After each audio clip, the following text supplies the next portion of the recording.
हरियाणा में एक बार किसी पुलिस वाले ने मुझे पकड़ा, हाथ पकड़ के रखा हुआ था, तो उसने पूछा कौन से प्रकार के डॉक्टर हो। तो जैसे मैंने उसको बोला ब्लड का कैंसर, उसने हाथ छुड़ा के कहा भाग जा, कहीं मुझे ब्लड कैंसर ना हो जाए। तो उस दिन मुझे पता चला कि ब्लड कैंसर लोगों को कितना दहशत लेके आता है। जैसे हमारा कैंसर क्योर हो गया, तो आज भारत में या दुनिया में कैंसर का इलाज आ चुका है, पर मेडिकल माफिया उसका इलाज कॉमनली दे नहीं रहा लोगों को। अगर वो कॉमन हो गया तो हर कोई करवाएगा, तो जो पैसा है इस कैंसर इंडस्ट्री में तो वो नहीं होगा। दोस्तों, $303 बिलियन अमेरिका ने पिछले 5 सालों में कैंसर रिसर्च पे खर्च करे। $303 बिलियन। लोगों को ये भूल ही गए आम जीवन की जद्दोजहद में कि भैया शरीर बताता है, शरीर की आवाज को सुनो। कैंसर कितने टाइप्स के होते हैं सर? अनमोल जी, जैसे 250 प्रकार के कैंसर होते हैं। परिवार खुशी से सरोबर होता है, 6 महीने बाद बच्चा कमजोर पड़ने लगता है, 7वें महीने पे पता चलता है उसका हीमोग्लोबिन 5 रह गया, उसकी पारिवारिक खुशी खत्म हो गई, उसका पूरा जीवन खत्म हो गया, क्योंकि वो उस बच्चे के साथ हर महीने अस्पताल। तो हमारे को अगर सबसे बड़ा पुण्य का काम करना है तो वो एक ही है कि हमारे को हर गांव, हर शहर में थैलेसीमिया का बच्चा होने से रोकना। और वो कैसे होता है?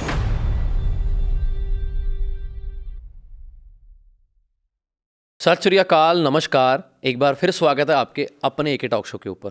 दोस्तों, आप बहुत तरह का कंटेंट सोशल मीडिया पे कंज्यूम करते हैं, पर इस पॉडकास्ट को शुरू करने से पहले मैं रिक्वेस्ट करना चाहता हूँ, एक इंसानियत के नाते, और मेरे को लगता है कि एक हर इंसान की जिम्मेदारी बनती है कि अच्छा कंटेंट खुद भी कंज्यूम करना और लोगों तक भी पहुँचाना। आज वाला कंटेंट है, हो सकता है ये आपको एंटरटेनमेंट ना लगे, पर ज़रूरी बहुत है। जैसे हम कहते हैं ना कि आंवले कौड़े ज़रूर होते हैं, पर सेहत के लिए बहुत अच्छे होते हैं। तो आज का पॉडकास्ट कुछ ऐसा ही है, और हमारे गेस्ट ने आज बहुत मुश्किल से हमें अपना अनमोल टाइम दिया है, क्योंकि वो सच में बहुत बिजी हैं। इस पॉडकास्ट शुरू करने से भी पहले हमें फ़ोन कॉल्स उनको आ रहे थे, और मेरे को लगता है कि आज हमारे स्टूडियो का, हमारी टीम का एक सौभाग्य है कि हमें आज इनका पॉडकास्ट करने का मौका मिला। और मेरे साथ हैं डॉक्टर राहुल भार्गव जी। स्वागत है। Thank you Anmol ji, thank you. कैसे हो सर? बहुत बढ़िया, बहुत लुधियाना की पावन धरती पे आके बहुत अच्छा लग रहा है। और आपका स्टूडियो में जो आपने इतना अच्छा ब्यूटीफुली बना रखा है, उसमें एक पॉजिटिव वाइब्स आ रही हैं अनमोल जी। और जैसे अनमोल जी ने कहा कि अनमोल समय अनमोल के लोगों के लिए ही होता है, इसी के लिए अनमोल जी के साथ आज ये टॉपिक हमने पिकअप किया है। Thank you sir so much, आपने हमें अपना इतना अनमोल और कीमती टाइम दिया। और आज हम सबसे ज़रूरी टॉपिक जो हमारे देश के लिए, पूरी दुनिया के लिए, सेहत। कई बार कुछ लोग बोल देते हैं कि सेहत का क्या ध्यान रखना है, एक दिन मर ही जाना है, पर मेरे को लगता है कि जब तक जीना है तो ये बहुत ज़रूरी है। तो आज हम वेरियस टॉपिक्स जो आज चल रहे हैं हम उस पर डिस्कशन करेंगे।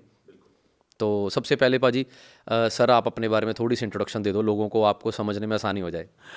मेरा नाम डॉक्टर राहुल भार्गव है। दोस्तों, मैं ब्लड और ब्लड कैंसर और बोन मैरो ट्रांसप्लांट का स्पेशलिस्ट हूँ। बहुत सारे लोग इसको सुन के डर जाते हैं।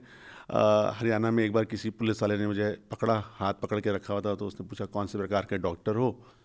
तो उसने पूछा ऑर्थोपेडिशियन हो, आई के डॉक्टर हो, ब्रेन के डॉक्टर हो। तो जैसे मैंने उसको बोला ब्लड का कैंसर, उसने हाथ छुड़ा के कहा भाग जा, कहीं मुझे ब्लड कैंसर ना हो जाए। तो उस दिन मुझे पता चला कि ब्लड कैंसर लोगों को अभी भी कितना दहशत लेके आता है, और मैं उसी का स्पेशलिस्ट हूँ। मैं सिर्फ ब्लड और ब्लड कैंसर देखता हूँ।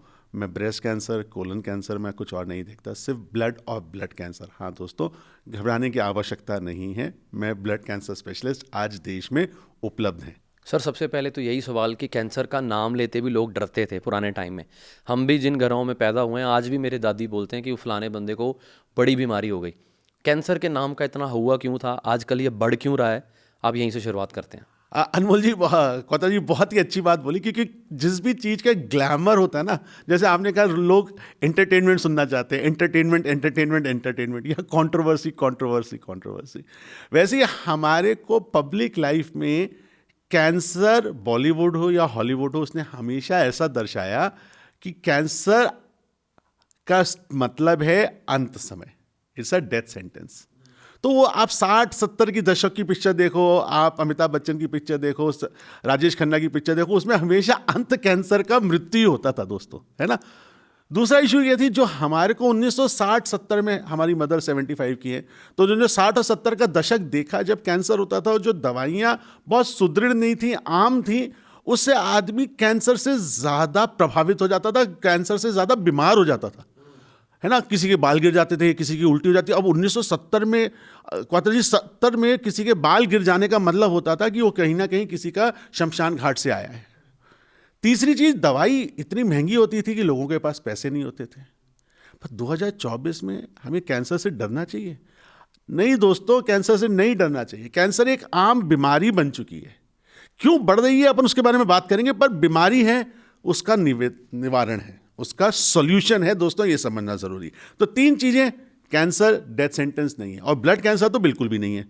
अब बार बार अगले कुछ मिनटों में हम बार बार इसी पॉइंट पे हाईलाइट करेंगे कि सुई का कांटा 0 से, जो बॉलीवुड दिखाता था, 0 से उठ के 70% लोगों को बचा लेता है। दोस्तों 70% पूरे टाइम मेरा आपके साथ चलेगा, 60 से 70% लोगों को बचा लेता है। दूसरा, सरकार जागरूक हो गई, सरकार के माध्यम से कीमोथेरेपी की कॉस्ट कम हो गई, आज वो सरकारी अस्पतालों में मिलने लगी। और उससे बड़ी चीज क्वात्रा जी क्या हुई कि कीमोथेरेपी जो हो गई वो टारगेटेड मिसाइल की तरह हो गई। अब जो भी इजराइल और लेबनान की लड़ाई देख रहा है, जब वो रॉकेट छोड़ते हैं और वो जाके रॉकेट को मार देता है, प्रिसाइज है ना, वैसी कीमोथेरेपी इतनी प्रिसाइज हो गई कि वो आजकल जाके सिर्फ कैंसर सेल को मारती है, बाकी किसी को नहीं मारती दोस्तों। तो बाल नहीं गिरते, उल्टी नहीं आती। तो हो सकता है आप अपने ऑफिस में बैठे हो, फ्राइडे को कोई आए छुट्टी मांगे, कहीं कीमो लगवाने गया था, मंडे को आके वापस ज्वाइन कर ले, पता नहीं चलता। तो बात यह है क्वात्रा जी कि हमने कभी भी उसको वापस से ग्लैमराइज करने की कोशिश नहीं की कि कैंसर से आदमी जीतता है, कैंसर से आदमी जी सकता है और नॉर्मल जा सकता है। जैसे अभी कुछ हमारे क्रिकेटर्स हैं और पॉलिटिशियंस हैं, उनकी वाइफ्स या अभिनेत्रियां हैं जो कैंसर को हरा के नॉर्मल जी पा रही हैं। तो दोस्तों यही चीज़ आज क्वात्रा जी और अनमोल जी अपने अनमोल शब्दों से आप तक पहुंचाना चाहते हैं कि कैंसर लाइलाज नहीं है, कैंसर को जीता जा सकता है। ये भय हटा दो। आज क्या HIV से डरते हो? क्या आज आप TB से डरते हो? क्या आप डायबिटीज से डरते हो? क्या आप ब्लड प्रेशर से डरते हो? अरे जब नहीं डरते दोस्तों, तो आपको कैंसर से भी डरने की आवश्यकता नहीं है, क्योंकि सरकार आज मुस्तैद है, साइंटिस्ट इस पर्दे के पीछे काम कर रहे हैं ताकि हम आयु को बढ़ा पाए, हम कैंसर को हरा पाए। तो आपने सर अभी नेताओं की बात की, तो मैं पूछना चाहता हूँ कि आजकल टॉपिक भी बहुत चल रहा है सोशल मीडिया पे, mister and missus Navjot Sidhu ji का। उसके बारे में मैं जानना चाहता हूँ कि एक तरफ उन्होंने कैंसर की जंग से जीत हासिल की, दूसरी तरफ उनको जो डॉक्टर्स की टीम है या डॉक्टर्स का पूरा सिस्टम है, तो उनके ऊपर केस पे केस लगा रहे हैं और उनको डिफेंड कर रहे हैं। उसके बारे में आपका क्या कहना? देखिए, वो कंट्रोवर्सी हो गई, पर उसके पीछे पहले एक सबसे पॉजिटिव पॉइंट देखना चाहिए। हम पॉजिटिविटी की बात करने बैठे हैं आज, आपका शो वैसी पॉजिटिविटी ले आता है लोगों में, आपकी मुस्कुराहट जो है आपके मिलियंस ऑफ दर्शकों में लहर ले आती है पॉजिटिविटी की। तो आप देखिए, आप समझिए उसमें पॉजिटिव एस्पेक्ट देखिए, कंट्रोवर्सी को हटा देते हैं। कैंसर हुआ, ब्रेस्ट कैंसर किसी को भी हो सकता है। पहली चीज उसने क्या बताया, कैंसर ने बताया कि अभिनेत्री हो, पॉलिटिशियन हो, अमीर हो, गरीब हो, कोई भी वर्ग का आदमी मैं उसको कैंसर हो सकता है, पहली चीज। दूसरी चीज, अगर मैं इलाज करता हूं तो मैं कैंसर को हरा सकता हूं। पब्लिक शायद कहीं इस कंट्रोवर्सी में ये भूल गई कि इंसान ने कैंसर को हरा दिया। वो नवजोत सिंह सिद्धू जी को छोड़ दीजिए, आप बाकी किसी को भी छोड़ दीजिए, इंसान ने कैंसर को हरा दिया। ये पावरफुल स्टेटमेंट है। मुझे कैंसर हुआ और मैंने उसको दवाई के माध्यम से हरा दिया। तीसरी चीज, जो हमारी 5 साल पुरानी एंशिएंट नॉलेज है आयुर्वेद की, उसको साइंटिफिक तरीके से अगर हम डेवलप करेंगे तो A+B मिला के C बन जाएगा। मैं कहूं सिर्फ A ही अकेला जीतेगा? नहीं। सिर्फ B अकेला जीतेगा? नहीं। A+B की जरूरत है। वाह। जिस परिवार में आपको हस्बैंड वाइफ दोनों परिवार के अहम योगदान होते हैं, गाड़ी के 2 पहिए होते हैं, पिलर्स होते हैं, वैसे ही कन्वेंशनल थेरेपी, कीमोथेरेपी प्लस हमारा आयुर्वेद दोनों मिलके कैंसर को हराने में सक्षम है। अनमोल जी, लोगों को यह समझना है, वो कंट्रोवर्सी से हट जाइए। नीम खाना है नहीं खाना, इमली खानी है नहीं खानी, हरी मिर्च खानी है क्या नहीं खानी, वो छोड़ दो। कीमोथेरेपी लेनी है, सही डॉक्टर से लेनी है, और सही डॉक्टर के साथ अपना योगाभ्यास और अपना जो आप परहेज कर सकते हो उसके माध्यम से जीतोगे। दोनों की आपको जरूरत है, एक अकेला नहीं जीत सकता। परिवार में ना महिला ना पुरुष अकेला घर नहीं चलाता, दोनों के साथ चल के ही घर समृद्ध और सुखाल बनता है। तो देखिए, कंट्रोवर्सी की कहीं कोई जरूरत नहीं है दोस्तों। कैंसर को हम हरा सकते हैं, इस बात को जानिए, इस बात को समझिए, भय को हटा दीजिए। आज इस पॉडकास्ट के माध्यम से एक ही मैसेज है कि काले बादलों को हटा दीजिए। कैंसर एक आम बीमारी है जो हम बीमारी को दवाई के माध्यम से ठीक कर सकते। सर शुरू कहाँ से होता है कैंसर, इसके बारे में जानना चाहते हैं। देखिए अनमोल जी, बहुत बहुत अच्छा सवाल है। पहले 15 साल सिर्फ हम ब्लड कैंसर का इलाज कर रहे थे। अमेरिका में इलाज उत्पन्न हुआ, हम उसको इम्प्लीमेंट कर रहे थे। तो वो इनोवेटर थे, हम इम्प्लीमेंटर थे। दोस्तों, $303 बिलियन अमेरिका ने पिछले 5 सालों में कैंसर रिसर्च पे खर्च करे। $303 बिलियन, ठीक है। तो इसका मतलब रिसर्च चल रही है। जब आप अपने खेत में अनाज उगा रहे हो देशवासियों के लिए, राइस उगा रहे हो देशवासियों के लिए, तो साइंटिस्ट पीछे बैठ के उसके लिए रिसर्च कर रहा है। अब हम जब कहते हैं कि हमारा कैंसर क्यों बढ़ रहा है, हमारे देश में क्यों बढ़ रहा है, अब आप ये सोचिए, आप आंखें बंद करिए और सोचिए, आपका एक सेल शरीर का एक दिन ये कहता है मैं अमर हो गया। हम सब अमर होना चाहते हैं ना। हमारी सारी जितने भी पुरातन चीजें हैं, हम सब अमर होना चाहते थे। सारे जितने भी दैत्य होते थे, वो शिव जी की, विष्णु जी की, ब्रह्मा जी की तपस्या करते थे और एक ही वरदान मानते थे, अमर कर दो।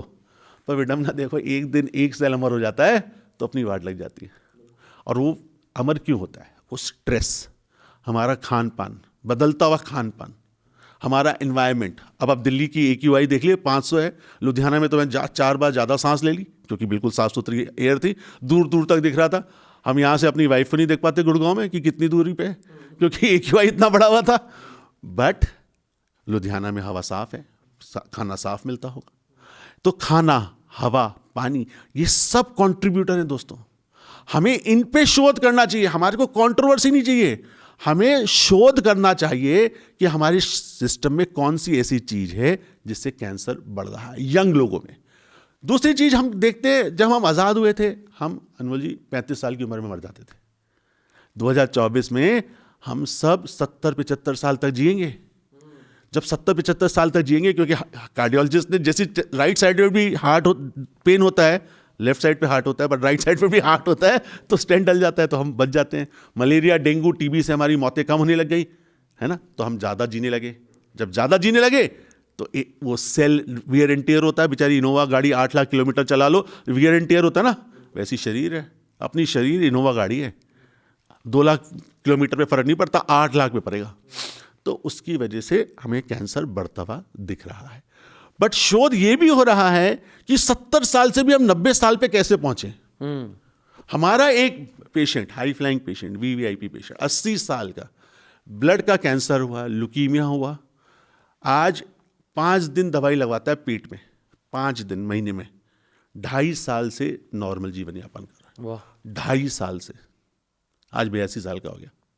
तो देखो मेडिसिन किस तरीके से करामात, चमत्कार लाती है।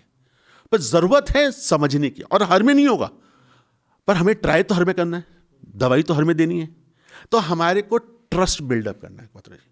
हमें लोगों में से नकारात्मक का हटा के सकारात्मक पहलू लाना है। हमें कंट्रोवर्सी को हटा के कोलैबोरेशन लाना है, कंसेंसस लानी है। उनको बताना है कि आज कैंसर पे विजय पा सकता है human mind and human willingness and human will. Sir आज हर कोई चाहता है कि किसी के घर में कोई बीमारी ना आए, तो कैंसर जैसी बीमारी से बचने के लिए हम क्या क्या परहेज कर सकते हैं? हवा तो हमारे हाथ में नहीं है, इसीलिए हम परहेज नहीं कर सकते, हम सामूहिक तरीके से कोलैबोरेशन कर सकते हैं। हम सरकारों से बात करके शोध कर सकते हैं कि कैंसर किसको होगा, किसको नहीं होगा, हमारा कैंसर अच्छा है या बुरा है। एक शोध हुई जिसमें बताया गया कि हमारे कैंसरों में म्यूटेशन अमेरिकन के मुकाबले में थोड़ी ज़्यादा होती हैं, अफ्रीकन में और हमसे ज़्यादा होती हैं। तो कुछ जेनेटिक बेसिस है। तो हम कैंसर को आज बचा भले ही नहीं सकते, बट कैंसर को जल्द से जल्द स्टेज 1 पे पकड़ के इलाज कर सकते हैं। जब 15 साल पहले मैंने अपनी प्रैक्टिस ब्लड कैंसर की स्टार्ट करी क्वात्रा जी, 80%, 85% लोग स्टेज 4 में आते थे। आज 2024 में ऐसी पॉडकास्ट के माध्यम से, आपकी वाणी से, आपके फॉलोअर्स के माध्यम से, आज सिर्फ 50% ही स्टेज 4 पे आते हैं, बाकी 50% स्टेज 1 पे आते हैं। इसका मतलब 30% की जनसंख्या में हमने उन्नति करी है कि हम जागरूक हुए। तो जागरूकता मेन इंपॉर्टेंट है। क्यों? क्योंकि स्टेज 1 के कैंसर का इलाज 80-90% है सक्सेस, स्टेज 4 का कैंसर का इलाज 30-40% है। तो मैंने एक अपने रिश्तेदार का गॉल ब्लैडर सर्जरी कराई, उसको स्टोन थे, तो उसमें कैंसर आ गया गॉल ब्लैडर के स्टोन में, पूरा कैंसर गॉल ब्लैडर निकाल दिया। तो उसने मजाक मजाक में शाम को कहा डॉक्टर साहब स्टेज 1 होता है तो हमें पता भी नहीं था, हमें तो पता चला स्टेज 4 ही होता है गॉल ब्लैडर में, है ना। तो देखिए ये वाकया मुझे इसलिए याद आता है कि लोगों को ये भूल ही गए इस जद्दोजहद में, आम जीवन की जद्दोजहद में, कि भैया शरीर बताता है, शरीर की आवाज़ को सुनो, शरीर में गांठें देखो। ब्लड कैंसर जब अगर की बात होती है, कमजोरी को देखो, अत्यधिक कमजोरी हो रही है, नीव्स में पेन हो रहा है, पैरों में दर्द हो रहा है, आपको कहीं ब्लीडिंग हो रही है, तो अपने शरीर को सुनो, भागो मत डॉक्टर से, डॉक्टर के पास जाओ, ज्यादा बार डॉक्टर के पास जाओ ताकि लंबी बार डॉक्टर के पास ना जाना पड़े। एक सवाल मेरे मन में आ रहा है, मेरे को पता नहीं मैं कैसे पूछूं, पर मैं फिर भी पूछना चाहता हूं कि एक अभिनेता हैं बॉलीवुड के, मैं नाम ले देता हूं, संजय दत्त जी, उनको भी कैंसर था। उन्होंने एक वीडियो में बताया कि जैसे हमारा कैंसर क्योर हो गया, तो आज भारत में या दुनिया में कैंसर का इलाज आ चुका है, पर मेडिकल माफिया उसका इलाज कॉमनली दे नहीं रहा लोगों को, क्योंकि वो अगर वो कॉमन हो गया तो हर कोई करवाएगा, तो जो पैसा है इस कैंसर इंडस्ट्री में तो वो नहीं होगा। इसके बारे में क्या कहना? सर ये पब्लिक को ऐसा लगता है, देखिए मैं आपको एक सिंपल सी बात बताता हूँ। आपने वो मुर्गी की कहानी सुनी होगी कि मुर्गी में से रोज सोने का अंडा उगता था, फिर उसने लालची आदमी ने कहा एक ही बार में मुर्गी में से निकाल लो, क्या हुआ? मुर्गी मर गई, अंडा बच रह गया। तो मेरी तरफ से अगर आप सोचो, इसका सवाल का जवाब मैं देता हूं, मेरे को ज्यादा पैसा तब बनेगा दोस्तों जब 1 लाख लोग अगले 10 साल तक जिएंगे, ना कि 1 लाख लोग एक दिन में मर जाएंगे। तो मेरा स्वार्थ, अगर आप मेरे को कहते हो मैं डॉक्टर हूं और मैं स्वार्थी हूं, तो मेरा स्वार्थ हर एक आदमी को 10 साल जिंदा रखना है, उसको क्वालिटी ऑफ लाइफ देना है। उससे 2 चीजें होती हैं, वो हर बार ओपीडी में आएगा, दूसरा अपने पड़ोसी को कहेगा देख डॉक्टर भार्गव अच्छे डॉक्टर है, तू उसके पास चला जा। तो आप बताओ मेडिकल माफिया की बात समझोगे कि डॉक्टर की बात करोगे? जिसको जिंदा मरीज को रखना उसका धर्म नहीं, कर्तव्य नहीं, और अगर पब्लिक सोचती है उसका स्वार्थ है, तो मैं कहता हूं उसका स्वार्थ है कि उसको जिंदा रखना उसका स्वार्थ है। तो आज की तारीख में दोस्तों इन सब बातों को हटा दो, किसी का कोई स्वार्थ नहीं है। हमारा कर्तव्य, हमारे को डॉक्टर हिपोक्रेटिक ओथ इसलिए दिलाई गई है ताकि हम लोगों का इलाज कर पाए।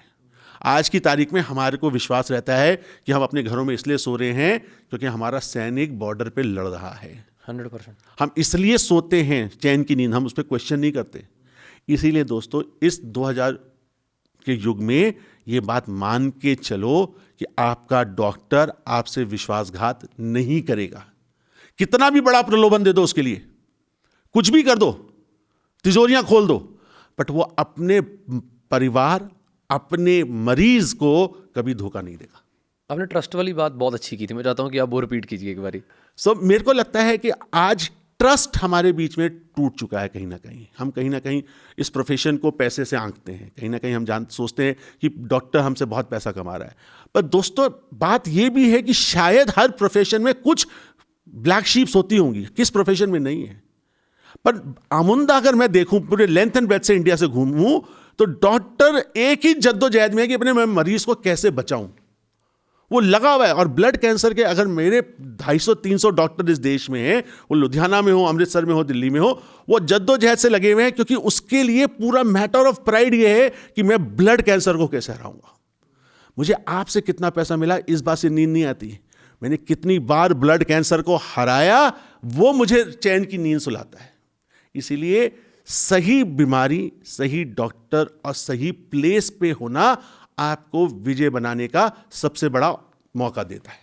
सर ब्लड कैंसर की फर्स्ट स्टेज में बॉडी क्या साइंस देती है जो लोगों को ध्यान रखने चाहिए कि अगर मुझे ये साइन दे रही है बॉडी तो मुझे डॉक्टर के पास चेकअप के लिए जाना है? बहुत ही कॉमन साइन है यार, बहुत ही जिसे कहते हैं ना ओवरलैपिंग साइंस होते हैं। कमजोरी, टायर्डनेस, वो शाम को आप आदमी आया चल के, शाम को आया, उसने कहा थकान होने लग गई। 1 महीने जनवरी में थोड़ी थकान हुई, फरवरी में थोड़ी ज़्यादा थकान बढ़ गई, वो 18 घंटे काम नहीं कर पा रहा, 9 घंटे काम कर पा रहा है, 9 से 6 घंटे काम कर पा रहा है। ये साइन है। शरीर में कहीं गांठें हैं, वो जो छोटी छोटी गांठें, लिम्फ नोड जिसे कहते हैं, वो उग जाते हैं। हम जिसको शेव करते करते अरे कहा लिम्फ नोड आ गया है ना, तो लिम्फ नोड देखना कि वो क्यों आ गया। बैक में पेन रहना, हड्डी में दर्द दर्द दर्द, क्योंकि हमारे पास जितने भी लोग बैक पेन के लिए आते हैं, सबसे पहली बात जिसको भी बैक पेन होता है वो ऑर्थोपेडिशियन के पास चले जाता है ना, और वो फिर कहता है स्लिप डिस्क है, दोस्तों डिस्क का भी बेचारा चरित्र होता है, कितनी बार स्लिप करेगी, हर बार स्लिप नहीं करती डिस्क, कई बार बीमारी और भी होती है। तो इसलिए समझना ज़रूरी है कि हर बैक पेन स्लिप डिस्क नहीं है, मल्टीपल माइलोमा नामक बीमारी भी हो सकती है।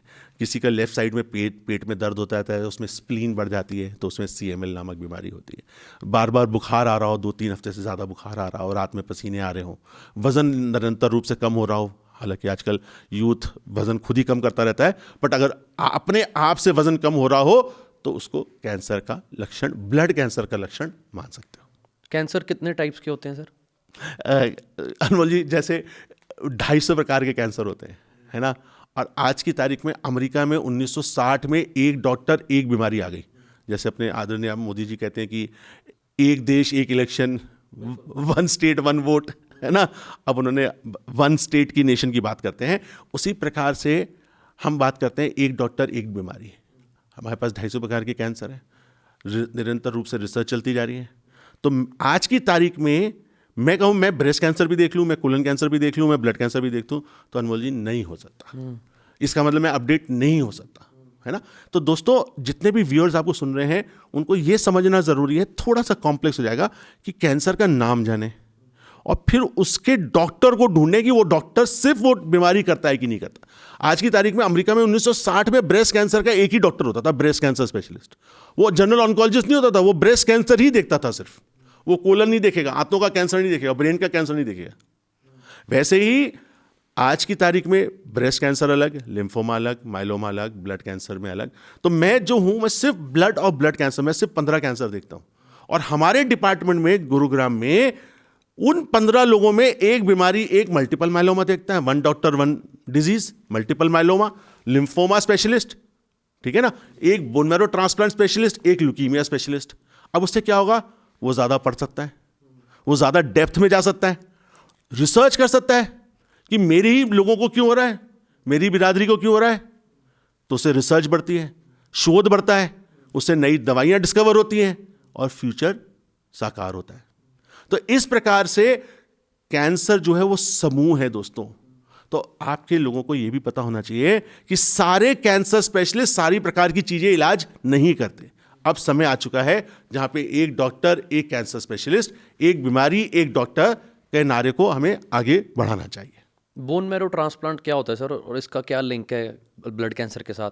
और आप 1500 से ज़्यादा अभी तक ट्रांसप्लांट कर चुके हो, और मेरे को लगता है कि ये सबसे बड़ा ऑपरेशन माना जाता है और सबसे अहम ऑपरेशन माना जाता है। तो इसके बारे में हमें कुछ बताइए। क्वाद्रा जी, बहुत बार तो लोग कहते हैं कि बोन मैरो ट्रांसप्लांट सर्जरी होती है। तो जो नॉन वेज खाते हैं दोस्तों, जो नॉन वेज खाते हैं, उन्होंने हड्डी तोड़ी होगी, कभी हड्डी में से सक किया होगा, तो वो बोन मैरो, वो खाली जगह होती है ना हड्डी के बीच में जो जगह होती है, उससे बोन मैरो कहते हैं। तो अपने शरीर में वैसी होती है। तो लोगों को लगता था कि मैं कोई हड्डी वड्डी तोड़ता हूँ। तो मैंने कहा नहीं भाई, मेरा भाई जो ऑर्थोपेडिशियन है, मैं तोड़ता हूँ, वो जोड़ देता है। तो ऑर्थोपेडिशियन मेरे साथ में बैठता था, तो लोग कई बार कन्फ्यूज हो जाते थे। तो मैं कोई सर्जरी नहीं करता। बोन मैरो ट्रांसप्लांट खेती के समान है। हम सबके पास खेत होंगे, हम फसल उगाते हैं अपनी, फसल उगी, फसल के साथ वीड्स आ गए, खरपतवार आ गई। अब मैं एक एक को निकालने की जगह पेस्टिसाइड भी डाला, कीमोथेरेपी दी, नहीं मरे। फिर मैंने कहा छोड़ यार, पूरे खेत को आग लगा देते। तो मैंने क्या हुआ, पूरे खेत को नए बीज लेके अपने पास रख लिए और पूरे खेत को आग लगा दी।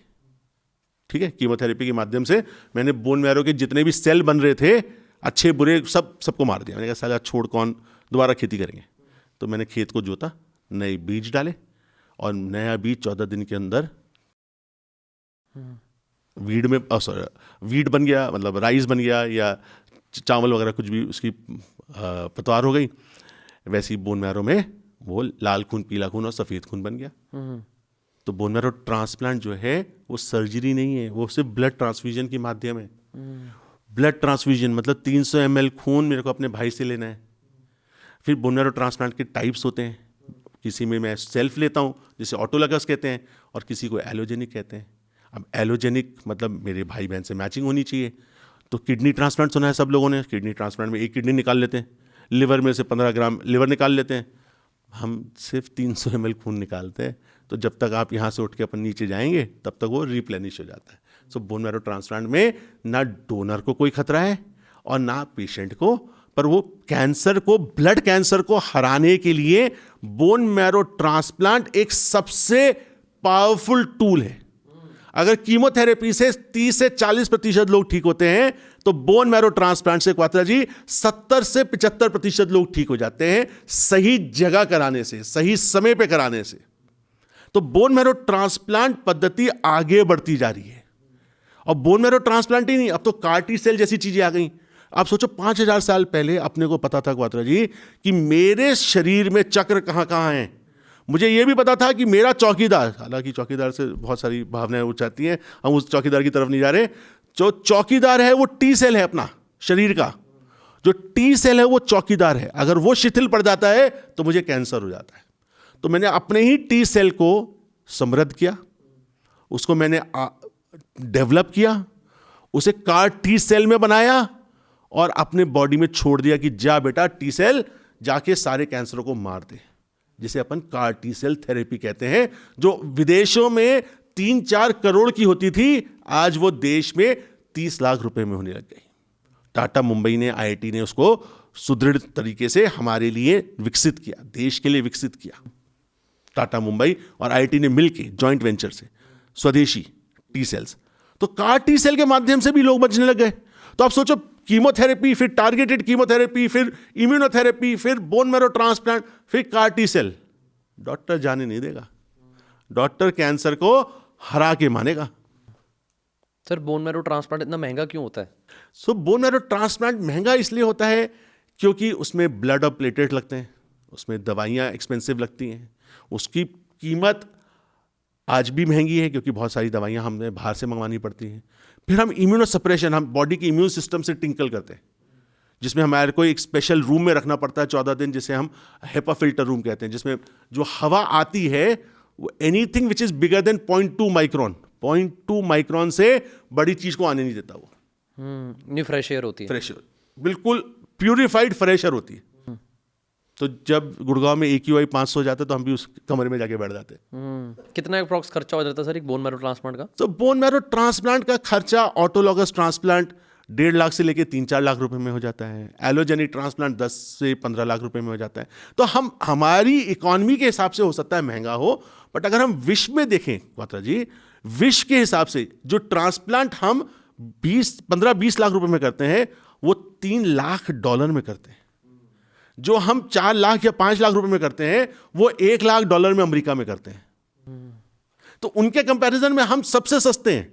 इसीलिए 150 से ज्यादा कंट्रियां विश्व में अपने बोन मैरो ट्रांसप्लांट के लिए हिंदुस्तान पे विश्वास करती हैं।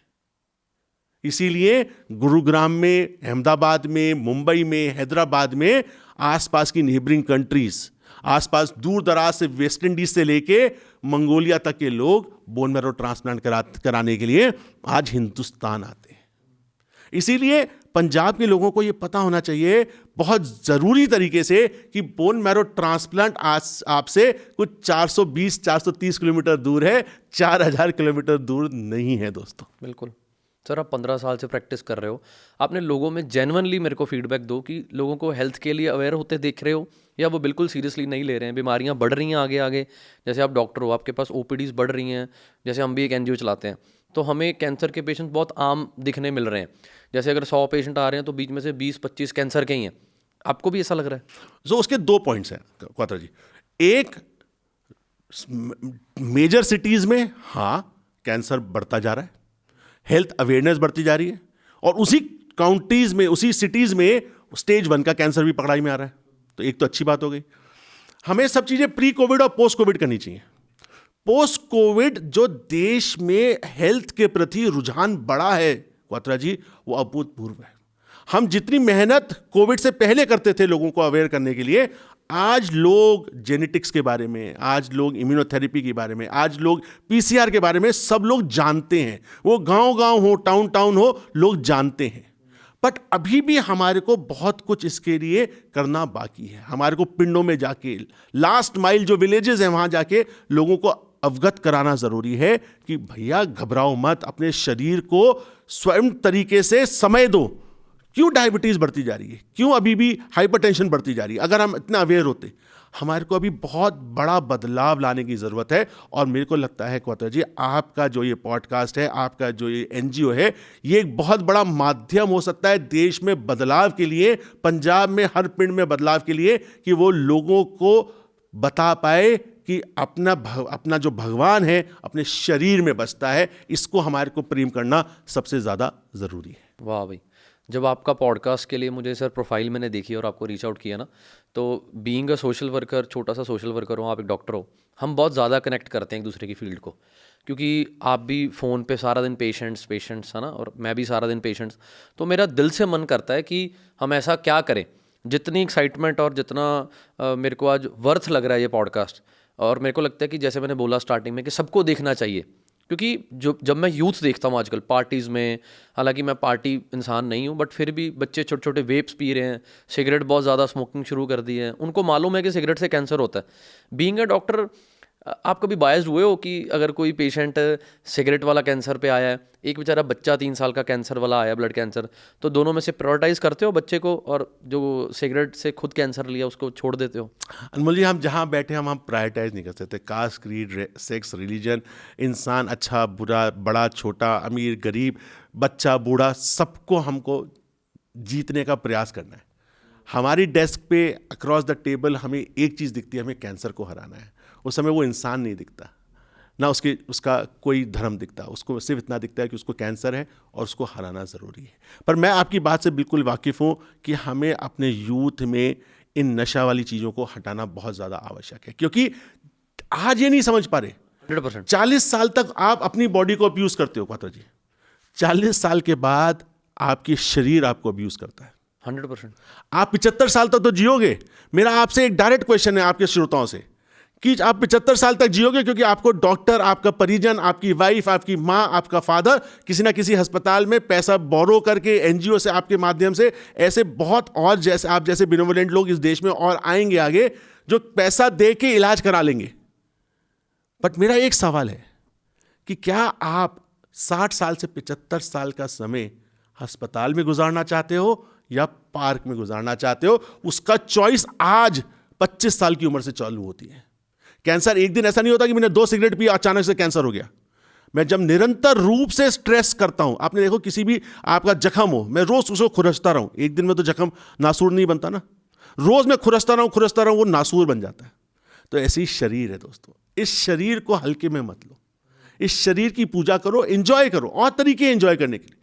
माउंट एवरेस्ट चढ़ो, स्मोकिंग करने से क्या फर्क पड़ता है? रात भर 12 बजे पार्टी करने का क्या फायदा? माउंट एवरेस्ट पे आज पंजाब का कौन सा यूथ माउंट एवरेस्ट पे चढ़ने जाएगा, ये डिसाइड करो। ओए होए। हमारे को नए माध्यम ढूंढने हैं अपने आप को चैलेंज करने के लिए। मैं आज नया क्या कर सकता हूं, मैं नया क्या ढूंढ सकता हूं, मैं अपने समाज को कैसे बेहतर बना सकता हूं। जैसे अनमोल जी ने इतनी कम उम्र में इस एनजीओ का गठन किया और पिछले 12 साल से अभूतपूर्व काम कर रहे हैं, उसको मैं कैसे इम्यूलेट कर सकता हूं, कैसे मैं रेप्लिकेट कर सकता हूं। हमें यह सोचना जरूरी है, तभी हमारा देश आगे बढ़ेगा। तो यूथ को अपनी एनर्जीज को देश को आगे बढ़ाने में लगाना चाहिए, ना कि भय, डर और नशा सेवन करने में। सर, आपका सोर्स ऑफ एनर्जी क्या है? आप इतनी एनर्जेटिक, इतना पॉजिटिव, मतलब मेरे को आपसे बात कर करके ऐसा लग रहा है कि इतने पेशेंट्स देखने के बाद भी आपकी बात में, आपके चेहरे पे, आपकी वाइब में एक पैसे की भी नेगेटिविटी नहीं है। मतलब मेरे को लगता है पेशेंट आधा तो आपसे मिलकर ठीक हो जाएगा। इसका राज बताओ। मैं आपकी टीम ने बताया मुझे कि आप ट्रैवलिंग कर रहे हो और इंटरनेशनल आप जाते हो पेशेंट्स को देखने। कल रात फ्लाइट से आए हो, परसों फिर जा रहे हो। नहीं, भगवान की बहुत मेहरबानी है। जहाँ से देखो, मैं यूथ और सबको एक ही मैसेज देना चाहता हूँ, जहाँ से हम गरीब परिवार से उठे, भगवान ने बहुत मदद करी हमको यहाँ तक पहुँचाने के लिए। आज हमारा कर्तव्य है कि हम अपने देश के लिए, अपने समाज के लिए, अपनी फैमिलीज़ के लिए कुछ कर पाए। मेरा आपसे सवाल है अनमोल जी कि आपकी स्माइल इतनी सुखद है कि आप अपने आप को कैसे मोटिवेट रखते हो? क्योंकि रोज़ इतनी नेगेटिविटी देखना, हम तो चलो फिर भी वहाँ बैठते हैं, गुड़गांव में चीज़ें बदलाव आती हैं। आप यहाँ गरीबी, लोगों की परेशानियाँ, उनकी हार्ट ब्रेकिंग स्टोरीज जो सुनते हैं, आप अपने आप को कैसे पॉजिटिव रखते हैं, उसका राज बताना जरूरी है। मेरे को लगता है पॉडकास्ट मेरे पे शुरू हो गया। मेरे को लगता है सर कि जैसे आपकी बहुत अच्छी बात लगी सी पॉडकास्ट में, मैंने आपसे बात की नेगेटिविटी की, कंट्रोवर्सी की, आपने वो बात ही नहीं की। मतलब बहुत खूबसूरत बात है ये कि लोग अक्सर कोई टॉपिक लेके बैठ जाए ना नेगेटिव, तो उसको ही 2 घंटे बात करते रहते हैं। आपने वो नेगेटिविटी और कंट्रोवर्सी की बात ही काट दी। इसका मतलब कि इंसान के अंदर जो होता है ना वही वो देता है। मेरे को लगता है कि हमारे हाथ में कुछ भी नहीं है। अगर भगवान ने आपको डॉक्टर बनाया ना, तो मेरे को लगता है कि आपका काम है सेवा करना। कोई यहाँ पे अमर नहीं है, किसी के 50 साल हैं, किसी के 30 साल हैं, किसी के 80 साल हैं। तो अपना कर्तव्य अच्छे से निभाओ। बीइंग अ पॉडकास्टर मेरा फ़र्ज़ बनता है कि जहाँ पे मैं एंटरटेनमेंट के इतने पॉडकास्ट कर रहा हूँ, as a social worker, as a podcaster, लोगों को अवेयर भी किया जाए। क्योंकि हॉस्पिटल में सर आपने भी लोगों को मरते देखा और मैंने भी। उनको देख के फिर लगता है, मेरे घर में छोटा भाई जब बीमार होता है तो मेरे को लगता है कि यार अपने शरीर से तो मोहब्बत करो। ये मोमोज, वेप्स, सिगरेट, दारू, बियर, ये 10 मिनट का नशा है। उसके बाद तुम्हारी माँ, तुम्हारे बाप, पैसा तो चलो सेकेंडरी है सर, चाहे वो कोई मांग के लगाए चाहे वो कमा के लगाए, पर अपनी सेहत को कष्ट में देखना, हॉस्पिटल एडमिट रहना, ये तो जीते जी मौत है मेरे को लगता है। पर आप तो रोज़ देखते हो सर, फिर आप अपने आप को मोटिवेट कैसे रखते हो? एक ही मोटिवेशन है कि हम ब्लड कैंसर से ग्रसित लोगों तक कैसे पहुंच के उनको सही मार्गदर्शन दे के अफोर्डेबल प्राइस पे हम उनका इलाज कर पाएँ। अनमोल जी, भगवान की मेहरबानी से इंदौर मेडिकल कॉलेज में, ईएसआई मेडिकल कॉलेज में, पटना में और बीकानेर में आज फ्री बोन मैरो ट्रांसप्लांट मरीजों का होता है। जहाँ आप सोचते हैं कि प्राइवेट अस्पतालों में बहुत पैसा लगता है, तो जो पैसा दे सकता है वो वहाँ पैसा देता है, और जो पैसा नहीं दे सकता तो हमारा खुद का कर्तव्य है कि हम उनके लिए ऐसी व्यवस्था बनाएं, ऐसी सामाजिक कार्य करें जिसके हिसाब से वो उसको भी ब्लड कैंसर को हराने का मौका मिले। तो अमीर हो या गरीब हो, हमको सबको ब्लड कैंसर को हराने का मौका एक बार ज़रूर देना आवश्यक है। इसीलिए मैं ब्लड कैंसर स्पेशलिस्ट हूँ, इसीलिए उसी पे शोध करता हूँ 15 लोगों की टीम के साथ में, एक बीमारी एक डॉक्टर के साथ में, सो दैट हम ब्लड कैंसर को हरा पाएँ, ब्लड कैंसर से भय हटा पाएँ, ब्लड कैंसर को जीतने का लोगों में संदेश दे पाएँ, और लोगों से कह पाएँ कि जल्द से जल्द डॉक्टर के पास जाओ, सो दैट आपको लंबे समय तक डॉक्टर के पास जाने की ज़रूरत ना पड़े। आप अच्छे डॉक्टर तो हो ही, एक अच्छे काउंसलर भी हो सर। बीइंग अ पॉडकास्टर जब मैं देख रहा हूँ आपसे, मैं कनेक्ट कर पा रहा हूँ। सबसे अच्छी बात पता है कि आपकी, आप कैमरे के लिए बाद में बोलते हो, पहले इन पर्सन जो बैठा उसके लिए बोल रहे हो कि आपको अच्छा लग रहा है ना। आपने बड़ी अच्छी बात बोली कि अनमोल जी, पॉडकास्ट से भी पहले आपको ये बातों का जानना बहुत ज़रूरी है, क्योंकि आप इस फील्ड में काम कर रहे हो। कि आप डॉक्टर तो नहीं बन सकते, पर एटलीस्ट एक काउंसलर तो बनो। लोगों को मिलना, उनको अवेयर करना, मुझे ये बात आपकी बहुत अच्छी लगी। दोस्तों, इसका कहीं ना कहीं श्रेय जब अनमोल जी के मैं पॉडकास्ट देखता हूँ तो कहीं ना कहीं उनसे ये चीज़ हमने सीखी है कि कैसे लोगों के बीच में आपको जाना आवश्यक है। ऐसे ये पता नहीं ऑडियंस को बात बतानी चाहिए कि नहीं, पर आपकी टीम से पाजी बैठे हैं जो 3 साल पहले मुझे उन्होंने कॉन्टैक्ट किया कि पाजी हमारे डॉक्टर साहब हैं, उन्होंने आपकी वीडियो देखी, तो हम आपके साथ फ्री जुड़ना चाहते हैं, कोई पैसे नहीं, कोई कुछ नहीं, आप मुझे सेवा बताओ। तो मेरे दिल को इतना सुकून मिला, क्योंकि डॉक्टर्स की तारीफ़ करना मेरे लिए, मतलब जो अच्छे डॉक्टर्स हैं मैं करता हूँ, पर फिर भी सोसाइटी एक तरफ डॉक्टर को भगवान का रूप कहती है, दूसरी तरफ जब ग्राउंड पे हम देखते हैं कुछ डॉक्टर्स जैसे होते हैं कि जैसे कोई भी बात ना सर मैं हवा में नहीं करता ना। मतलब 3.25 लाख पेशेंट्स अब तक हमारी एनजीओ ने ट्रीट किए हैं, डॉक्टर्स के साथ, सिस्टम के साथ, मेडिकल सिस्टम के साथ हमारा वाह वास्ता रोज़ का है। तो मुझे लगता है कि कुछ डॉक्टर्स ऐसे होते हैं, जैसे आपने बोला कि black ship in every field, जो पेशेंट को बोलते हैं कि ये ट्रीटमेंट सिर्फ मेरे हॉस्पिटल से ही लेना है, ये दवाई सिर्फ मेरे से ही लेनी है। उसके बारे में आपका क्या कहना? अनमोल जी, उसका ना उसके 2 पहलू हैं। एक पहलू ये है कि काउंटर फिटिंग इतनी ज़्यादा है, हमारे को ये नहीं पता। ट्रस्ट, मैंने कहा ना कि ट्रस्ट बहुत लेवल पे ब्रेक हो गया। ट्रस्ट दवाई के लेवल पे ब्रेक हो गया, ट्रस्ट डॉक्टर के लेवल पे ब्रेक हो गया, अननेसेसरी इन्वेस्टिगेशन के मामले पे ब्रेक हो गया। तो हमने पिछले 3-4 दशकों में बहुत कुछ मेडिकल साइंस से खोया है। इसको पाने के लिए अनमोल जी ऐसे पॉडकास्ट हमको निरंतर रूप से करने की, देखो मैं जब इन्वेस्टिगेशन लिखता हूं, मैं ज़्यादा इन्वेस्टिगेशन लिख रहा हूं सो दैट मेरे को दवाई कम यूज़ करनी पड़े। अब मैं एंटी माइक्रोबियल रेजिस्टेंस की बात करता हूं। हमारे में देखो कीटाणु जो हैं एंटीबायोटिक दे दे के बढ़ते जा रहे हैं। अब मैं टेस्ट लिखता हूं तो पब्लिक को लगता है कि टेस्ट का कमीशन मिल रहा होगा डॉक्टरों को। नहीं दोस्तों, आप ये सोचो कमीशन मिले या ना मिले छोड़ दो, पर उस टेस्ट से ये हो सकता है आपको 10-15 लाख की या 10-15 हज़ार की रोज़ की एंटीबायोटिक कम हो जाए। ठीक है, जब मैं ब्लड कैंसर के लिए जेनेटिक टेस्टिंग लिखता हूँ, हाँ 22-23 हज़ार 50 हज़ार की मैं टेस्ट लिखता हूँ। क्यों लिखता हूँ? क्योंकि आपके जेनेटिक मेकअप के अनुसार मैं इलाज दे सकता हूँ। हो सकता है मैं आपको एक ओरल दवाई से इलाज कर दूँ। आप कह रहे हो वो मैं 25 हज़ार की जाँच नहीं कराऊंगा, मैं पूरी कीमोथेरेपी ले लूँगा जिससे मेरे बाल गिरेंगे, उल्टी आएगी, पर मैं वो दवाई जो ओरल दवाई हो सकती है मैं उसको लेने के लिए जाँच नहीं कराऊंगा। क्यों? क्योंकि जाँच कहीं ना कहीं डॉक्टर इसलिए लिख रहा होगा क्योंकि उसको कमीशन मिल रहा है। ये ट्रस्ट ब्रेक हो गया ना दोस्तों। नहीं, मैं आपको खुलेआम बोल रहा हूं कि डू मोर टेस्ट, जांच ज्यादा कराओ, इलाज कम कराओ।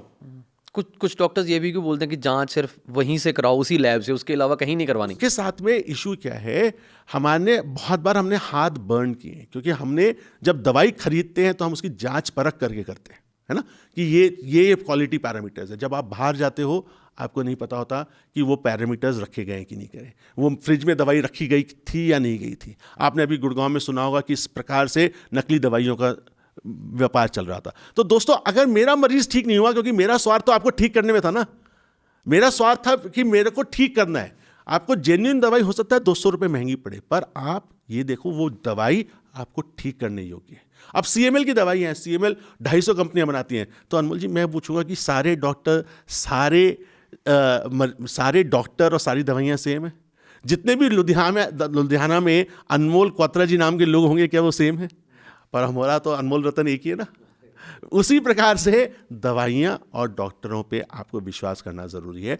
अगर आप विश्वास करके गए हो तो पूरी तरीके से फेथ रखो कि आज पुराने ज़माने के मुकाबले में डॉक्टर ज़्यादा ट्रस्टवर्दी हैं, लोग ज़्यादा ऑनेस्ट हो गए। और पोस्ट कोविड बाद जब सबने मृत्यु का अंबार देखा है, आज की तारीख में जबरदस्ती कोई मरीज को गलत काम नहीं करना चाहता, क्योंकि कहीं ना कहीं वो अपने भगवान के प्रति वापस गया है कि उसे डर है, एक भय है कि ये कर्म जो है ये मुझको अफेक्ट कर सकते हैं। तो दोस्तों, मेरा लॉजिक ये है कि दवाई उसी अस्पताल से क्यों खरीदो, क्योंकि उसकी गुणवत्ता है।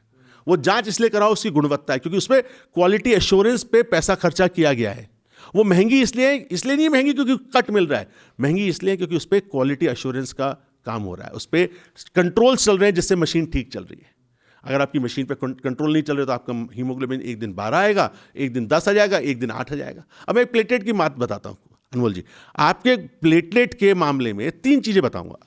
प्लेटलेट किसी के कभी लो आए, हंसी की बात है, मैं कहता हूँ कई बार वाइफ को कि अगर मैं सिर्फ लैब की प्लेटलेट रिपोर्ट पे इलाज करना स्टार्ट कर दूं तो मैं 250 लोगों का इलाज वैसे ही करता रहूँगा, क्योंकि मरीज की रिपोर्ट आई 80,000, जब मैंने अपनी लैब से कराई तो 1.5 लाख। क्यों? क्योंकि मशीन बताती है। हमें उसको peripheral smear, manual platelet count देखना जरूरी होता है। तो दोस्तों, जिसके भी कभी प्लेटलेट कम आए, वो पहली बात ये करना कि भाई साहब उसको पैथोलॉजी ने मैनुअली प्लेटलेट काउंट चेक करें या नहीं करें। अगर करें, लो है तब मेरे पास आना, नहीं तो मत आना। 1000 रुपए की पर्ची कटवाने की कोई जरूरत नहीं है। अननेसेसरी वेट्स करो, मैं आजकल वापस कर देता हूँ, प्लेटलेट के नाम पे देख के वापस कर देते, क्योंकि जादू है ना कि वो आया 30,000 पे, निकले 90,000, तो जादू खुश होकर चले जाता है। मैंने कुछ नहीं किया भाई, वो जो पैथोलॉजिस्ट जिसको रखा था हीमेटोपैथोलॉजिस्ट, उसने देख के बता दिया। दूसरी चीज, ये शादियों का मौसम है। अनमोल जी के पास आज भी 2 न्योते आए होंगे, तो आज के बाद से अनमोल जी मेरा एक ही निवेदन है, 1 साल तक जिस भी शादी में आप जाएं तो सिर्फ कान में कह देना, शादी के बाद और बच्चा पैदा करने से पहले थैलेसीमिया की जांच जरूर कराएं। Sir, what is thalassemia? So thalassemia एक ऐसी वंशानुगत बीमारी है जो हस्बैंड वाइफ से आती है।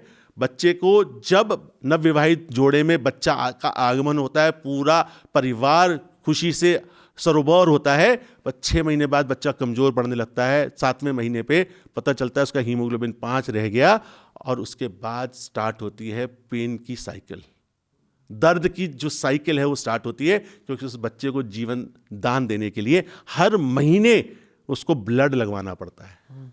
बहुत पेशेंट्स हैं सर 25 हमारे से पास। 30 साल में उस जाके बच्चे की मृत्यु हो जाती है। आप उस माँ बाप की विडंबना सोचो, जिसने पूरे परिवार में, पूरे समाज में खुशी की लहर दौड़ गई थी पहले बच्चे की, उसकी पारिवारिक खुशी 6 महीने के बाद खत्म हो गई, उसका पूरा जीवन खत्म हो गया, क्योंकि वो उस बच्चे के साथ हर महीने अस्पताल अस्पताल अस्पताल। तो हमारे को अगर सबसे बड़ा पुण्य का काम करना है, मेरे पंजाब के लोगों से आह्वान है कि सबसे बड़ा पुण्य का काम करना है, और तो वो एक ही है कि हमारे को हर गांव, हर शहर में थैलेसीमिया का बच्चा होने से रोकना है। और वो कैसे होता है कि हस्बैंड वाइफ की शादी हुई, दोनों का थैलेसीमिया की जांच हुई, अगर दोनों थैलेसीमिया कैरियर हैं, जब बच्चा पेट में आया, बच्चे की पेट में 8 से 12 हफ्ते में जांच कर ली, थैलेसीमिया मेजर हुआ, अबॉर्ट करा दिया, थैलेसीमिया माइनर हुआ, कंटिन्यू कर लिया।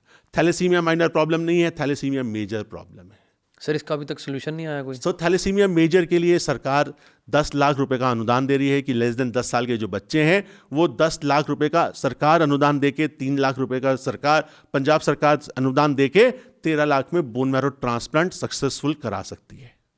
और तीसरी आखिरी इंपॉर्टेंट चीज कि जिन नवविवाहित जोड़े हो रहे हैं उन सबको शादी के बाद अपनी वाइफ्स को अगर कुछ खिलाना है, पिज़्ज़ा की जगह आयरन की गोली खिलाना स्टार्ट कर दे, क्योंकि जब बच्चा पेट में आएगा, अगर आपकी वाइफ का हीमोग्लोबिन ठीक है तो बच्चा सुंदर सुशील पैदा होगा, ना कि मंदबुद्धि कमज़ोर पैदा होगा। तो दोस्तों, आह्वान इसी बात का है कि हमें एनीमिया को हटाना है। हमारे को हर महिला की यही पुकार क्वात्रा जी के चैनल के साथ कि अब की बार हीमोग्लोबिन 12 के पार। तो पॉलिटिकल कैंपेन हो गई सर। अच्छी है सर, ये होनी चाहिए। सो इन 3 चीज़ों के माध्यम से हमें लगता है कि हम लोगों को सुदृढ़ कर पाएंगे, समृद्ध कर पाएंगे, स्वस्थ रख पाएंगे। तो ये चीज़ें ध्यान रखना अनमोल जी थोड़ा ज़रूरी है। थैलेसीमिया पेशेंट के लिए सर जो बोन मैरो ट्रांसप्लांट होता है उसका खर्चा कितना आता है? सो 13 लाख में सरकार ने फिक्स कर दिया। सरकारी हो या प्राइवेट हो, सबको 13 लाख रुपए में उसको ट्रांसप्लांट करना ही करना है, भले मुझे अपनी जेब से पैसे डालने पड़े, क्योंकि ये एक पुण्य का काम है। क्योंकि इन बच्चों को अगले 40 साल का जो जीवन मिल सकता है वो बोन मैरो ट्रांसप्लांट के माध्यम से मिल सकता है। और किस एज में होता है सर ये तो ट्रांसप्लांट? अगर बोन मैरो ट्रांसप्लांट सबसे बेस्ट रिजल्ट जो चाहिए वो लेस देन 10 ईयर्स के बच्चों को चाहिए। तो अगर आपके पास भी ऐसे बच्चे हों थैलेसीमिया के, जो बार बार रिकरेंट रूप से ब्लड ट्रांसफ्यूजन करा रहे हों, उनका HLA मैचिंग करा के सरकार से 10 लाख का अनुदान लेके उनका बोन मैरो ट्रांसप्लांट किया जा सकता है। इसका सक्सेस रेट कितना होता है सर? सो अगर लेस देन 10 साल से करते हैं और फुल मैच होता है तो 90% के करीब इसका सक्सेस रेट होता है। फिर उसके बाद कभी मतलब ब्लड चेंज नहीं उसके होगा? बाद कभी ब्लड चेंज नहीं होता, बच्चा अस्पताल से निकल के पार्क में चला जाता है। ओ वाह सर, आपने अभी तक हज़ारों पेशेंट्स देख लिए सर, किसी पेशेंट को देख के लगा आपको किसकी उम्मीद नहीं और फिर भी वो ठीक हो गया हो? ऐसे बहुत सारे चमत्कार होते हैं। मुझे लगता है कि भगवान ने हाथ में शफा है, भगवान ने हाथ का आशीर्वाद है। ऐसे बहुत सारे लोग APML जैसे करके एक बीमारी आती है, एक्यूट प्रोमाइलोसिटिक ल्यूकीमिया होता है, जिसमें 90% रिजल्ट होते हैं। पेशेंट आया, ऑलमोस्ट ब्रेन में ब्लीड था, पेशेंट ब्रेन डेड की तरफ जा रहा था। रात ही रात में पैथोलॉजिस्ट ने कहा कि इसको APML हो सकता है। APML एक ऐसी बीमारी है जिसमें सब दौड़ने लगते हैं, मतलब पूरे अस्पताल में हाहाकार मच जाता है, दौड़ो दौड़ो दौड़ो, जैसे फायर ड्रिल होती है ना कि दौड़ो दौड़ो, वैसे ही हमारे APML जब आता है तो सब लोग दौड़ने लगते हैं। किधर दौड़ना है वो किसी को नहीं पता, बस सब दौड़ रहे होते हैं। तो उसको ब्रेन में ब्लीड था, मृत्युशैया पे था। उसको एक्ट्रा नामक गोली स्टार्ट करी, राइल्स ट्यूब से डाल के आर्सेनिक इंजेक्शन दिया और 7 दिन बाद वो उठ गया। 7 दिन बाद वो उठ गया। हालांकि उसका लेफ्ट साइड काम नहीं कर रहा था क्योंकि राइट साइड में ब्लीड था, पर चमत्कार उस 150 रुपये की गोली और 2000 रुपये के इंजेक्शन का था। 2000 भी नहीं, 500 रुपये के इंजेक्शन का था। 7 महीने उसने दवाई खाई। आज वो हैंडीकैप्ड ज़रूर है, लेफ्ट साइडेड पैरालिसिस है, बट अपना वो जीवन यापन है, अपने बच्चों के साथ है, अपनी वाइफ के साथ में दिवाली देख चुका है, 8 दिवालियाँ देख चुका है। तो मुझे लगता है कि सही बीमारी को अगर हम सही समय पे पकड़ लें तो चमत्कार नहीं, साइंस ने ये किया है कि कुछ बीमारियां जैसे CML है, APML है, इनमें वो 90% तक पहुंच गई है। पर ज़रूरत है सिर्फ जागरूकता की, विश्वास की कि हमारे को ये मरीज़, ये डॉक्टर, ये जगह, ये संस्था, ये अस्पताल, ये समाज मुझे ठीक कर देगा।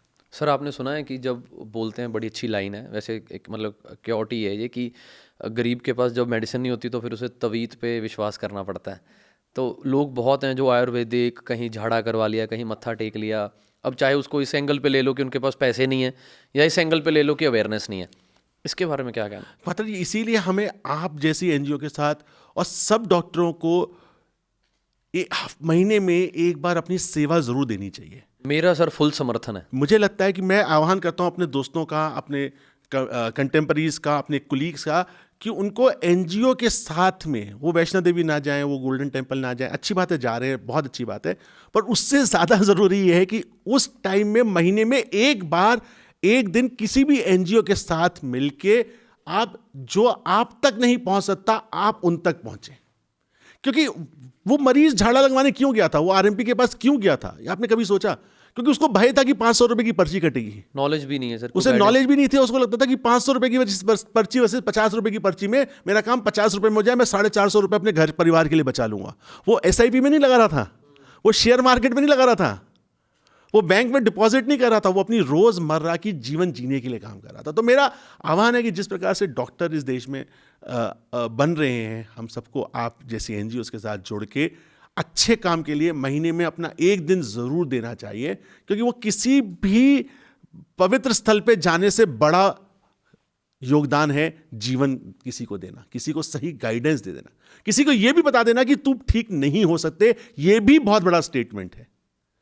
सिर्फ ठीक करना नहीं, ठीक नहीं होना, ताकि उसकी जो दौड़ है, उसकी अपने घर से निकल के पीजीआई की दौड़ है, उसकी कभी एम्स की दौड़ है, कभी टाटा मेमोरियल की दौड़ है, एटलीस्ट वो खत्म हो जाएगी। तो हमें साथ मिलके सारे सामाजिक कार्यकर्ताओं को लेके, डॉक्टरों को मिलके, सबको अपनी अपनी चीज़ों को छोड़ के सिर्फ अपने लोगों के लिए काम करना आवश्यक है। सर कोई भी वीडियो सोशल मीडिया पे जब वायरल होती है ना, तो ये वीडियो आपने ज़रूर देखी होगी कि मुझे डॉक्टर ने बोला था कि तेरे पास 6 महीने हैं, देखो आज मैं जी रहा हूँ, और वो डॉक्टर 6 महीने बाद मर गया। सुना है आपने? सुना, बहुत सारे मीम्स वायरल होते हैं, बहुत सारे। ये सेंसेशनलिज्म है। हम साइंस, देखिए, हम ये कहते हैं कोई भी चीज़ परफेक्ट नहीं है, ना आप परफेक्ट है, ना मैं परफेक्ट हूँ, ना रावण परफेक्ट था, ना राम जी परफेक्ट थे, कोई परफेक्ट नहीं है। तो साइंस भी इम्परफेक्ट का नाम है। हम साइंस को रोज़ तरीके से परफेक्ट बनाने की कोशिश कर रहे हैं दोस्तों। कोई भगवान नहीं है, ना डॉक्टर भगवान है। डॉक्टर ने सिर्फ आपसे 5 साल ज़्यादा पढ़ा है, वो साइंस का विश्लेषण करके आपको वो दवाई देता है, केमिकल देता है। ठीक होना नहीं ठीक होना आपका शरीर डिसाइड करता है। एक क्वात्रा जी, एक बहुत इंपॉर्टेंट बात है, जेनेटिक्स की बात लेके आऊँगा। AML, ब्लड, सारे कैंसरों में से ब्लड कैंसर में से AML। अब AML भी 8 प्रकार का है। मेरी जेनेटिक्स में TP53 है, मैं ठीक नहीं होऊंगा, मैं उल्टा खड़ा हो जाऊं। मेरा NPM1 है, मैं कुछ ना करूं फिर भी ठीक हो जाएगा।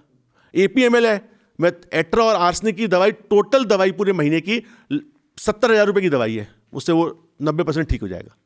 तो आज तक जो हम चांस कहते थे ना क्वात्रा जी, कि चांस से ठीक हो गया, वो सारा जेनेटिक का रोल था, वो जेनेटिक प्ले करती थी। तो जब से हमने जेनेटिक्स में नई नई आविष्कार करने स्टार्ट करें, अपने देश में ही नई नई मशीनें ली हैं, तो हमें पता चल रहा है कि ये डॉक्टर और किस्मत का खेल नहीं था, ये खेल था जेनेटिक्स का। जो ठीक होगा, कौन ठीक होगा, कौन ठीक नहीं होगा। हम तो इनोसेंट बाईस्टैंडर थे कि अच्छा होने का क्रेडिट हमने ले लिया, है ना? बिल्कुल। तो अच्छा होने का, जिसको अच्छा कर दिया होने का, डॉक्टर ने ठीक कर दिया। अरे नहीं, उसकी जेनेटिक्स ही थी, तो दवाई देता या कम देता तब भी ठीक हो जाता। तो इसीलिए साइंस धीरे धीरे निरंतर रूप से अपना प्रोग्रेस कर रही है, नई दवाइयाँ लाती जा रही है। विश्वास रखो, ट्रस्ट रखो, बाबा के पास जाने की जगह साइंस पे ट्रस्ट रखो और धैर्य रखो। धीरे धीरे धीरे धीरे अल्टीमेटली साइंस 100% की तरफ भी पहुंचेगी। आपके पास कभी वो बाबा हैं जो खुद लोगों को ठीक करते हैं और आपसे दवाई ले रहे हैं? बहुत सारे ऐसे बाबा आते हैं जो आते हैं और बोलते हैं कमरों में कि इलाज तो आयुर्वेद की जगह एलोपैथ से ही होना है। डॉक्टर साहब, हार्ट की आर्टरी जो है वो खुलनी तो एलोपैथिक दवाई से ही है या स्टंट से है। बट हर का अपना अपना रोल है और इसी तरीके से वार्तालाप होते रहे। क्रिटिसिज्म की जगह शायद मुझे लगता है बहुत कम है। हमें उनको भी मानसिकता को समझना है, हमें अपने लोगों की मानसिकता को भी समझना है। उनकी लाइन छोटी करने की जगह हमें अपनी लाइन को बढ़ाना ज़रूरी है। वो लाइन तब बढ़ेगी जब हम अपने कंफर्ट से निकल के आम जनता में पहुंचेंगे। आज शायद कहीं ना कहीं हम हाई आइवरी टावर्स में बैठे हैं, जो हम देख नहीं पाते कि लोगों में परेशानी, गरीबी, परेशानियां कितनी सारी हैं। तो मुझे लगता है कि आपसे जुड़ के क्वात्रा जी इस सपने को भी साकार करेंगे कि हम पब्लिक में जाके उन लोगों की बातें समझ के साइंस को उनके हिसाब से बना पाएँ, सो जो आम आदमी समझ पाए, ना कि सिर्फ कुछ अनोखे बिरले लोग। Sir, I started our NGO ना at the age of 17. I was 17 years old that time. Today I'm 29. तो जब मैंने ये NGO शुरू की थी ना, तो मेरे को डॉक्टर सारे लगते थे, सॉरी टू से, बट शैतान का रूप। लोग बोलते थे भगवान, पर बीइंग अ NGO वर्कर मेरे को लगता था यार पैसों के लिए छुट्टी नहीं दे रहे, उसका ट्रीटमेंट नहीं कर रहे। पर ये 10 सालों में ना मुझे रियलाइज़ हुआ कि ये शैतान नहीं, क्योंकि हम सोसाइटी का वो पहलू है, हम दोनों का एक दूसरे के बिना नहीं सरता। डॉक्टर बिना पेशेंट देखे नहीं रह सकता, पेशेंट बिना डॉक्टर के पास जाए ठीक नहीं हो सकता। फिर मेरे को समझ आया कि ये सोसाइटी में ना एक दूसरे को गलत बोलने की बजाय कि NGOs चोर हैं या NGOs बोले डॉक्टर चोर हैं, इकट्ठे होकर काम करो। मुझे वो बात आपकी बहुत अच्छी लगी कि बीइंग अ सोशल वर्कर हमारे पास क्या है सर, पेशेंट्स हैं, डोनर्स हैं जो सेवा करना चाहते हैं, और आपके पास कला है। आपकी सही गाइडेंस से, आपकी सही काउंसलिंग से दोनों का भला है। एक तो जो सेवा करना चाहता है उसकी सेवा सही जगह लग रही है, और जिसको सेवा चाहिए उसको सेवा सही जगह से मिल रही है। तो ये दोनों पहलू अगर मिल के काम करें, जैसे मैं पहले बहुत प्रॉब्लम डॉक्टर की समझता नहीं था। जैसे आपने बताया कि वो लैब पे इसीलिए भेजते हैं क्योंकि उन्हें परफेक्शन चाहिए, पर लोग क्या मुद्दा उठा लेते हैं कि जी उत्थों तो MRI 10,000 दी हो रही है, उत्थों 2500 दी हो रही है। Being in this profession from past 10 years मैंने छोटी छोटी चीज़ें नोटिस की, पहले मैं भी नहीं करता था। हाँ, ब्लैक शीप्स हैं, कुछ डॉक्टर्स हैं, पर मेरे को लगता है कि इसका सोल्यूशन एक दूसरे को गलत बोल के नहीं होगा। टेबल पे बैठना पड़ेगा, डॉक्टर्स अपनी प्रॉब्लम बताएं कि हाँ भाई हमें हॉस्पिटल्स पे इतने टैक्स हैं, इतने खर्चे हैं, ये प्रॉब्लम्स हैं, आप ये फुलफिल करो तो हमसे ले जाओ सस्ता इलाज। तो ये बात मुझे बड़ी अच्छी लगी आपकी कि सभी डॉक्टर्स को और सभी सोशल वर्कर्स को, सोसाइटी को इकट्ठे होकर अपलिफ्ट करना चाहिए कि हाँ भाई ये प्रॉब्लम है, हम डिस्कस करें और अपना सारे द बेस्ट डे, जैसे महीने में एक दिन एक डॉक्टर ओपीडी दे, है ना। तो सेवा कर दे, इसको हमें कहना चाहिए कि हमारे को सबको सेवा देनी चाहिए। जैसे गुरुद्वारे में सब जाके अपनी सेवा देते हैं, वैसे मुझे लगता है आप जैसे ऑनेस्ट एनजीओ के साथ मिलके हर डॉक्टर को अपनी सेवा देनी चाहिए, क्योंकि वो बहुत बड़ा पुण्य का काम होगा। हमारा तो पूरा सरेंडर्ड है सर। हम तो चाहते हैं कि, क्योंकि जो हमारी जवानी है ना सर, एनर्जी लेवल आज है, वो मेरे को मालूम है 20 साल बाद नहीं होगा, 20 साल बाद डाउन होगा, 30 साल बाद और डाउन होगा। तो जो आज भगवान ने हमें सोशल मीडिया की पावर, लोगों का ट्रस्ट, देखो हम जो कुछ भी बोलते हैं लोग मानते हैं कि नहीं यार अगर ये बोल रहा है तो ट्रस्ट इश्यूज़ की वो अभी भी चीज़ है, तो उसका यूटिलाइज़ किया जाए। अगर आपके पास अब नॉलेज है उसको पॉडकास्ट के जरिए, मैं तो ये भी रिक्वेस्ट करना चाहता हूँ कि आप अगले पॉडकास्ट की भी हमें डेट दे के जाएँ, क्योंकि लोगों के सवाल अभी इस पॉडकास्ट के कमेंट बॉक्स में आएंगे, जो कैंसर के शिकार हैं, जो सच में इस टॉपिक पे बात करना चाहते हैं, सुनना चाहते हैं। मैं तो ये भी कहूँगा कि हम एक शो चलाते हैं सर, करियर विद अनमोल, उसमें हम एक एक्सपर्ट बुलाते हैं एक फील्ड का, जैसे आप आए हो, तो जो भी आज तक आपके पेशेंट्स या हमारी ऑडियंस में से कैंसर सर्वाइवर हैं उनको भी बुलाया जाए यहाँ पे, 4 लोगों को, और 4 वो जिनको कैंसर फर्स्ट स्टेज पता लग चुका है, तो एक डिस्कशन हो कि सर इसकी प्रॉब्लम ये आ रही है, बेसिक प्रॉब्लम्स मतलब डिस्कस की जाए। जब कैंसर होता है अनमोल जी, बहुत बढ़िया बात कही आपने, जिस आदमी को कैंसर का पता चलता है उस दिन वो अंधकार में चला जाता है। आप देखिए, हम सब मंदिर, गुरुद्वारे, चर्च, मॉस्क क्यों जाते हैं? क्योंकि जब हम परेशान होते हैं तो हमारे को कोई चाहिए जो हमारा हैंड होल्ड कर ले। वो मूर्ति है भले ही, पर हम उसको अपना गम बताते हैं और सोचते हैं कि इसने हमारा हाथ पकड़ा हुआ है। तो अब उसको अब रियल लाइफ में सोचिए कि जिस दिन उसको कैंसर होता है, उसको एक आदमी, वो अनमोल भी हो सकता है, वो राहुल भार्गव भी हो सकता है, वो अमित भी हो सकता है, वो सौरभ भी हो सकता है, वो कोई भी हो सकता है, उसको उसका हाथ थामने की ज़रूरत है कि नहीं दोस्त, नहीं मित्र, नहीं बंधु, हम साथ चल के इस अंधकार को चीरते हुए रोशनी की तरफ जाएंगे। तो हमारा काम हाथ पकड़ना है, सही तरीके से उसको हाथ पकड़ के इस जर्नी के माध्यम से आगे ले जाना हमारा कर्तव्य होना चाहिए। बड़ा अच्छा लगा सर आपसे बातचीत करके, पर बहुत सवाल मेरे अभी दिल के रह गए और ऑडियंस के।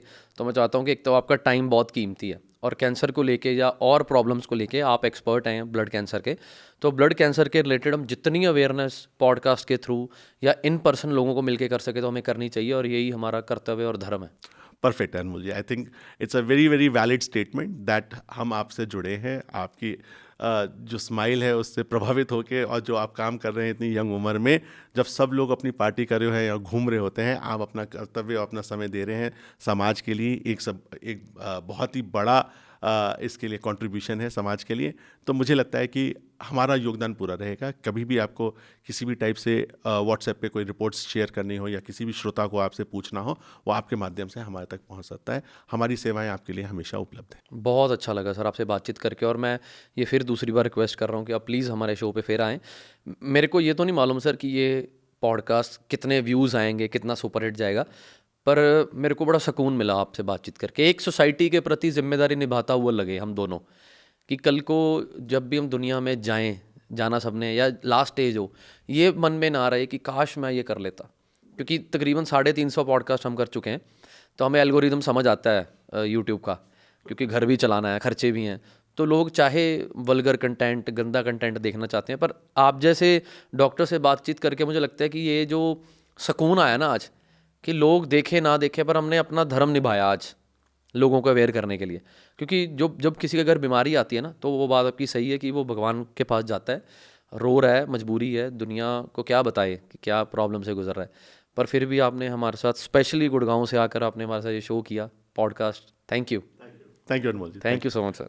फिर भी लोगों का कोई भी सवाल हुआ तो डॉक्टर राहुल भार्गव बहुत बड़े और बहुत एक्सपीरियंस डॉक्टर हैं, और सबसे अच्छी बात इनकी कि 3 साल पहले से हमें कांटेक्ट किया कि बताओ मैं आपके लिए क्या कर सकता हूं। और मुझे लगता है कि ऐसे लोगों के साथ जुड़कर हमें समाज के प्रति एक जो सोसाइटी को पे बैक है वो करना चाहिए। और मेरे को मालूम है कि अभी भी आपके मन के बहुत सवाल होंगे, और जो मैं दिल से चाहता हूँ कि आप ये पॉडकास्ट, बहुत सी रील्स होती हैं इंस्टाग्राम पे जो आप अपनी सिस्टर के साथ, मदर के साथ नहीं शेयर कर सकते ना, अपने सिर्फ फ्रेंड्स के साथ डबल मीनिंग रील्स शेयर करते हो, पर ये पॉडकास्ट अपनी मदर के साथ, अपनी सिस्टर के साथ, अपनी सारी फैमिली के साथ शेयर कीजिए, और मुझे महसूस कराइए कि आप हमारे लिए अहम हैं और इम्पॉर्टेंट हैं। और कोई भी नहीं चाहता कि किसी की मदर को कैंसर हो और वो दुनिया से जाए। पर भाई साहब मैं कहना चाहता हूँ कि जितना प्यार आप अपनी माँ को करते हो ना, उतना किसी और की माँ को भी करके देखो। आपकी माँ के लिए दुआएं मिलेंगी जब किसी और की माँ और किसी का बच्चा अपनी माँ के लिए आपको दुआएं देगा। So thank you so much sir, आप हमारे शो पे आए। Thank you.